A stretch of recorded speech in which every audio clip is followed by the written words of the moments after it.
Halo semuanya, pada hari ini kita akan mempelajari bab baru mengenai materi ketenagakerjaan.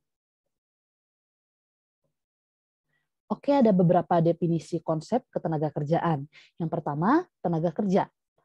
Berdasarkan Undang-Undang Nomor 13 Tahun 2003, tenaga kerja adalah setiap orang yang mampu melakukan pekerjaan guna menghasilkan barang dan atau jasa baik untuk memenuhi kebutuhan sendiri maupun untuk masyarakat. Konsep selanjutnya ada angkatan kerja, yakni bagian dari tenaga kerja yang aktif digolongkan dalam usia kerja yaitu 15 tahun hingga 64 tahun dalam kegiatan ekonomi, baik yang sudah bekerja maupun yang sedang mencari pekerjaan atau pengangguran. Selanjutnya, kesempatan kerja, yakni kebutuhan tenaga kerja yang kemudian secara real diperlukan oleh perusahaan atau lembaga penerima kerja pada tingkat upah, posisi, dan syarat kerja tertentu yang diinformasikan melalui iklan dan lain-lain. Konsep selanjutnya ada pekerja, yakni setiap orang yang menghasilkan barang atau jasa yang mempunyai nilai ekonomis baik yang menerima gaji atau bekerja sendiri yang terlibat dalam kegiatan manual atau sebagai tenaga kerja yang bekerja di dalam hubungan kerja pada pengusaha dengan menerima upah dan atau imbalan dalam bentuk lain. Konsep selanjutnya ada pengangguran, yakni seseorang yang sedang tidak bekerja tetapi sedang mencari pekerjaan, sedang mempersiapkan suatu usaha baru, tidak memiliki pekerjaan karena merasa tidak mungkin mendapat pekerjaan atau discouraged worker, atau sudah mendapat pekerjaan tetapi belum mulai bekerja. Nah, selanjutnya di sini ada komposisi penduduk dan tenaga kerja. Yang pertama, penduduk. Penduduk itu terbagi menjadi penduduk usia kerja dan penduduk di luar usia kerja. Penduduk usia kerja itu merupakan angkatan kerja dan bukan angkatan kerja. Nah, di sini angkatan kerja tadi konsepnya sudah dijelaskan ya sebelumnya. Sedangkan bukan angkatan kerja berarti penduduk yang usianya kurang dari 15 tahun atau lebih dari 64 tahun ya. Karena tadi angkatan kerja usianya kan 15 sampai 64 tahun ya. Nah, angkatan kerja sendiri terdiri dari yang menganggur dan bekerja. Sedangkan angkatan kerja berarti orang-orang ini pertama ya sudah sekolah atau sedang mengurus rumah tangga. Jadi dia memilih tidak bekerja karena mengurus rumah tangga dan merupakan penerima pendapatan ya, atau di sini orang yang sudah pensiun ataupun dia tidak melakukan pekerjaan secara langsung tapi dia mempekerjakan orang lain sehingga dia hanya menerima pendapatan saja. Nah, menganggur sendiri ada yang setengah menganggur dan pengangguran penuh. Nanti untuk bagian jenis-jenis pengangguran akan dijelaskan di video selanjutnya ya. Nah, sebelumnya setengah menganggur ini dapat dilihat dari kentara atau jam kerjanya kurang. Biasanya di sini yang jam kerjanya di bawah jam kerja normal. Contohnya apa sih? Misalnya ada freelance ya, freelance photographer misalnya, karena jam kerjanya itu tergantung pada job yang dia dapat ya. Jadi tidak melulu jam kerjanya normal. Makanya di sini freelance disebut setengah menganggur atau ketara berdasarkan jam kerjanya yang kurang. Nah, selanjutnya ada yang berdasarkan tidak kentara. Maksudnya apa sih yang tidak kentara?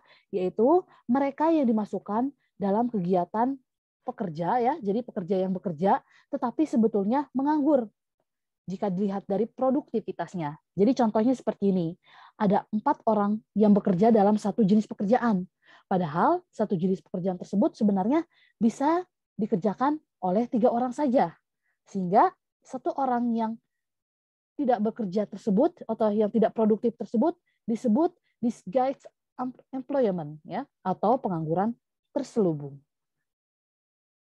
Nah, selanjutnya ada pengangguran potensial, yakni pengangguran yang terjadi apabila pekerja dalam suatu sektor dapat ditarik ke sektor lain tanpa mengurangi output. Contohnya apa sih? Misalnya ada perusahaan pabrik misalnya pabriknya itu menggunakan tenaga kerja dalam memproduksi.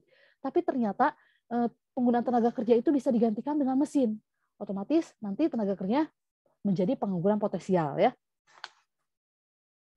Oke, selanjutnya ada jenis-jenis tenaga kerja ya. Jenis-jenis tenaga kerja ini kita lihat dari kualitasnya ya. Kalau berdasarkan kualitasnya, nanti kita lihat ada tenaga kerja terdidik, tenaga kerja terlatih, dan tenaga kerja tidak terdidik dan tidak terlatih.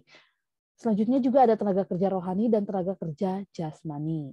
Apa sih yang dimaksud tenaga kerja ini? Yang pertama, tenaga kerja terdidik adalah mereka yang mempunyai kemampuan akibat adanya proses pendidikan. Contohnya apa saja? Misalnya ada dokter, ada guru, ada dosen ya, ada lain-lainnya ya. Pokoknya untuk mendapatkan skill tertentu mereka harus diadakan suatu pendidikan khusus gitu ya di bangku kuliah.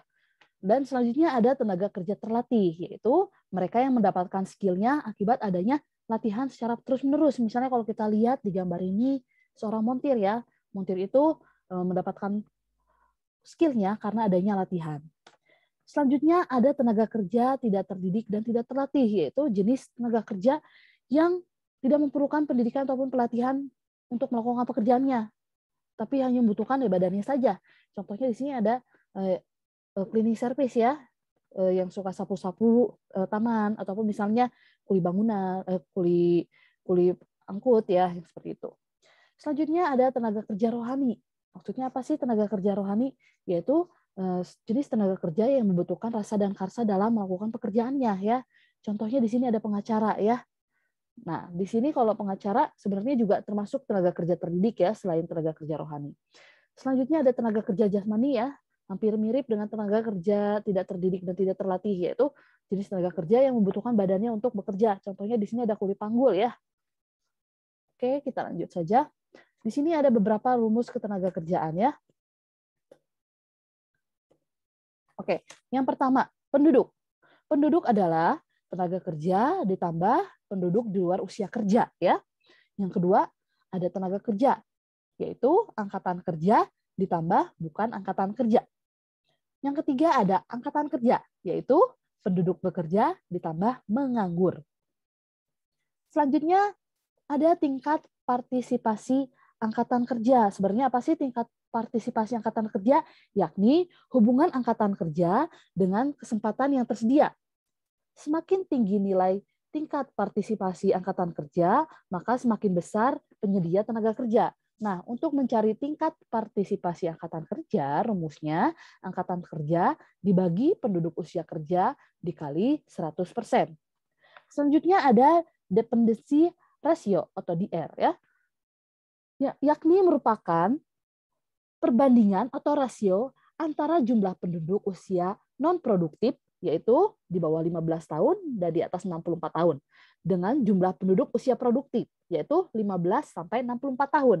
Jadi untuk mencari DR ini rumusnya penduduk luar usia kerja dibagi penduduk usia kerja dikali 100%. Selanjutnya ada setengah pengangguran.